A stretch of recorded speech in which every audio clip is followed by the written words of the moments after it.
Está en sintonía con Telemundo 51, ganador de 7 prestigiosos premios Emmy por excelencia en reportajes investigativos, promociones, edición, información noticiosa y redacción.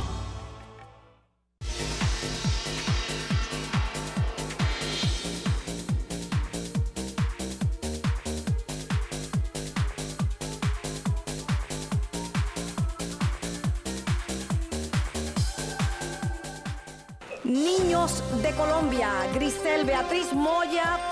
I like to thank God. I like to thank my children, my family. Buenos días, les saluda Grisel Beatriz. Giselle Moya is live at the Update Desk with this NBC6 exclusive.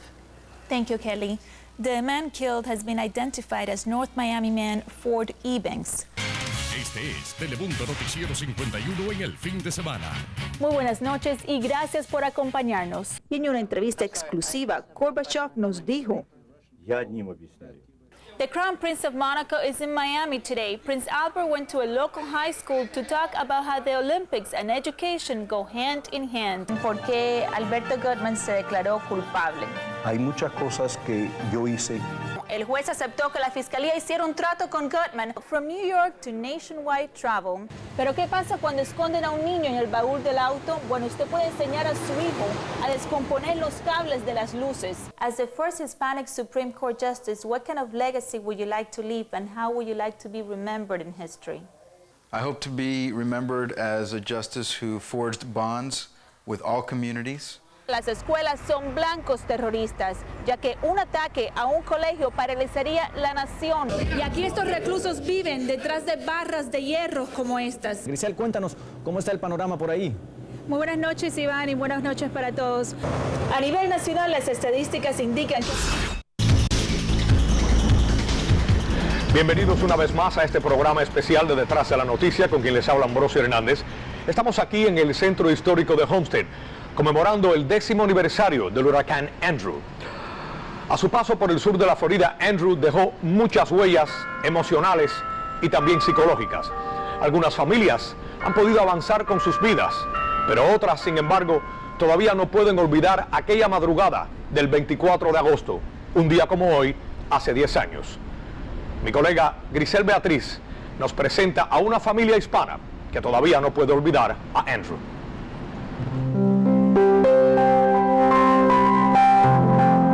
María Riera es madre y maestra.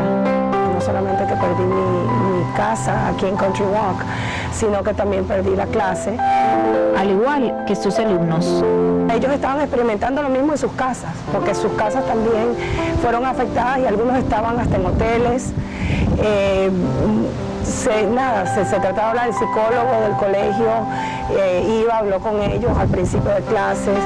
En realidad, los niños sí se ven afectados, pero se acostumbran muy rápidamente a los cambios que tienen que haber. Hoy María vive en carne propia las secuelas emocionales del huracán Andrew. Vivíamos en Country Walk y pasamos aquí en la casa, corriendo de un closet en otro, hasta que finalmente nos quedamos en mi closet. Tenía en ese entonces 2 hijos, Pablo, que tenía 5 años, y Cristina, que tenía 3. Country Walk fue una de las zonas más afectadas. Fue horrible, o sea, se oían como explosiones y eran los vidrios, creo yo, que explotaban, cosas que volaban por todos lados. Una década después, su hijo no olvida. Me acuerdo clarito casi de todo. Muchos recuerdan vivamente el 24 de agosto de 1992. Puedo decir como profesional que aún muchos niños y muchas familias vienen a uno y dicen cuando el huracán, ni siquiera ya le dan nombre, sino dicen cuando el huracán. Y básicamente ha dejado una secuela en muchos de nosotros, sobre todo aquellos pequeños, aquellas familias que lo pasaron. La hija de María, de tan solo 3 años de edad, quedó muy afectada. Mi hija, en cambio, no se quería acostar en las noches. Lo que más podía, se mantenía despierta. No quería dormir, no quería irse a la cama a dormir. lloraba mucho, le costaba mucho trabajo quedarse dormida y en la noche se despertaba muchas veces dando gritos. Ella, ahora con 13 años, aún recuerda esa noche. Estaba en el closet de mi mamá y no podía dormir sin mi muñeco.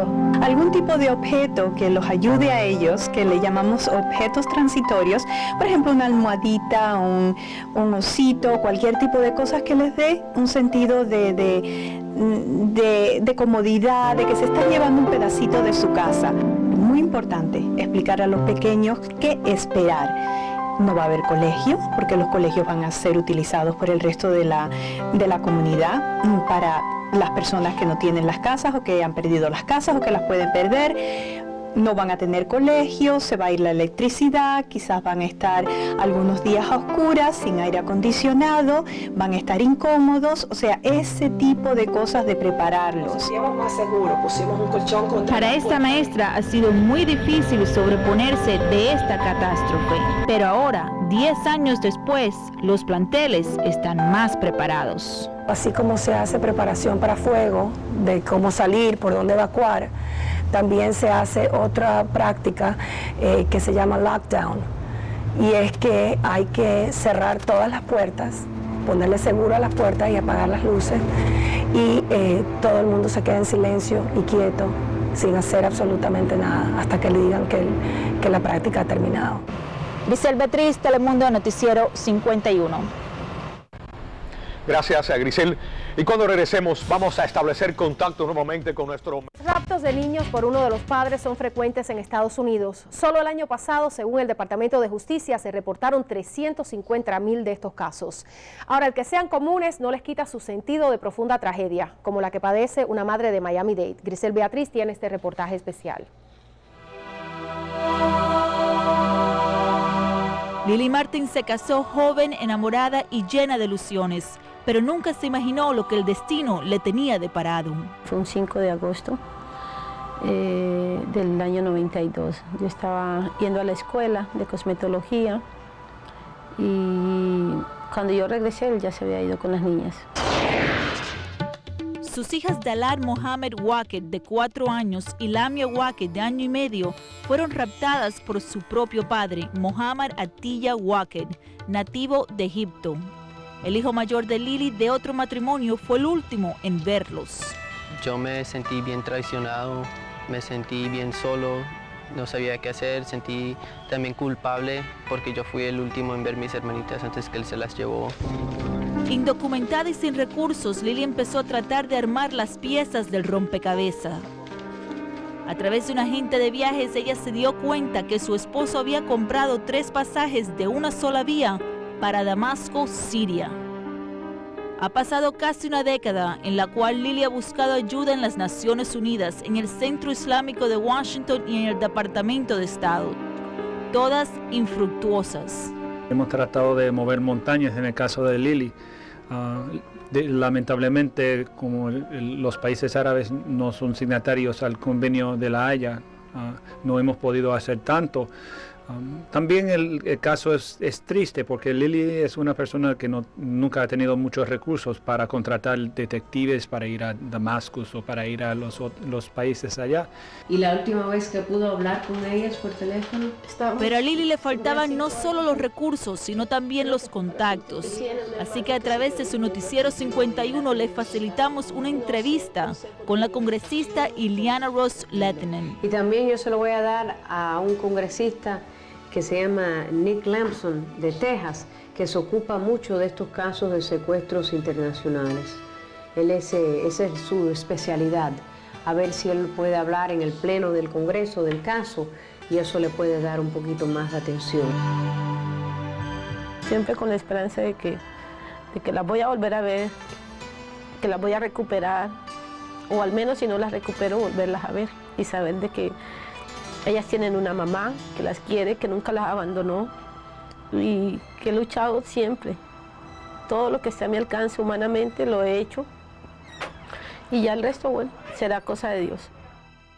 Así es, bueno, la semana pasada en Arizona un alumno mató a 3 maestros y después se quitó la vida. Y como saben, este no es el primer caso de esta índole que ocurre en los Estados Unidos. Claro, por eso nos preguntamos qué está haciendo la policía local para proteger a nuestros hijos en caso de que ocurra algo similar en un colegio del sur de la Florida, de nuestra ciudad. Grisel Beatriz nos amplía en su segmento Agenda Escolar. Abril de 1999, 2 jóvenes estudiantes de la escuela Columbine en Colorado asesinaron a 12 de sus compañeros y a un maestro. Fue la peor tragedia de esta índole ocurrida en una escuela estadounidense. Ante el problema que tuve la nación en Columbine, se pensaba que lo mejor que podíamos hacer como un departamento de policía, todos los departamentos de policía, era esperar que vinieran las unidades especiales para entrar al colegio. Ya se sabe que no pueden esperar siempre. Por eso hoy, oficiales del condado de Miami-Dade y de la policía escolar entrenan conjuntamente, implementando una técnica nueva. Porque ahora se sabe que el equipo de policía que primero llegue tiene que actuar. En esta práctica hubo un inconveniente. Los radios no funcionaron. Tenemos otros métodos de comunicación, como señales con las manos, señales verbales con la boca, pero cuando entramos en una zona, algunas veces la frecuencia de radio no trabaja. Según reportes de la CIA, las escuelas son blancos terroristas, ya que un ataque a un colegio paralizaría la nación y los padres no irían a trabajar para quedarse en sus casas cuidando a los pequeños. Los policías se entrenaron en la escuela Barbara Goldman de Hialeah en un día de descanso cuando no habían estudiantes. Sin embargo, en un día escolar, los alumnos dicen no sentirse seguros. Durante el primer lunch se estaban fajando y los security se demoraron alrededor de 10 minutos para llegar y le arañaron la cara a una muchacha soltando sangre y los security se demoraron como 10 minutos, se fajaron por el piso y en los baños fuman droga y no hay tipo de seguridad ninguna. Yo particularmente no me siento segura en la escuela. De acuerdo con una encuesta, miles de policías en toda la nación piensan que pocos colegios están preparados para lidiar con tales crisis.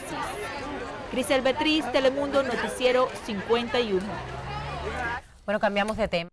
Es nuestra colega Grisel Moya, de la estación de Telemundo 51, conversó con él de diferentes aspectos, incluyendo esta reciente incursión en Irak. Este fue su informe. Mikhail Gorbachev, el mismo que lideró la extinción del comunismo en la Unión Soviética durante su presidencia, fue el orador principal de la Cumbre Nacional sobre Cuba. Su presencia desató furia por algunos exiliados cubanos que protestaron en las afueras del Hotel Biltmore en la ciudad de Miami. Gorbachev lo que quiere es abrir el mercado con Fidel Castro y eso es solamente dinero para el bolsillo de Fidel Castro. Eso no va a ayudar al pueblo cubano. El exilio cubano y el pueblo cubano en Cuba está muy claro. Lo que hay que hacer es librarse de esa tiranía, no comprar y comerciar con ella, que es lo que quieren hacer los que están adentro del hotel. Mientras en otra sala del mismo hotel y paralelamente se convocó otro foro para contrarrestar las ideas del líder ruso, quien aboga por la eliminación del embargo a la isla caribeña. El embargo ha tenido un impacto, yo creo que profundo y bueno para beneficiar los intereses de este país. Y en una entrevista exclusiva, Gorbachev nos dijo: yo no puedo entender cómo este embargo continúa. ¿Están pensando los americanos en algún tipo de venganza? ¿Cómo una superpotencia como esta permite esto, después de tantos años del fin de la Guerra Fría? ¿Usted ve el proyecto Varela como la perestroika cubana?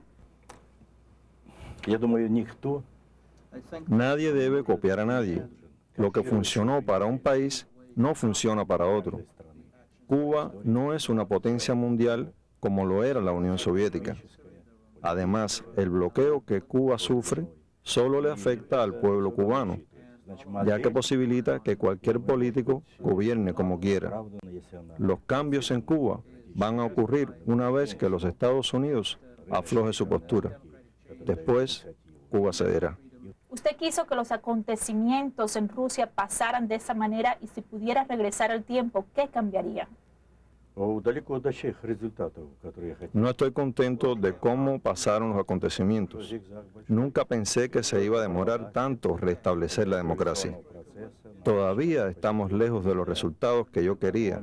Sin embargo, ahora con Putin, las cosas están mejorando.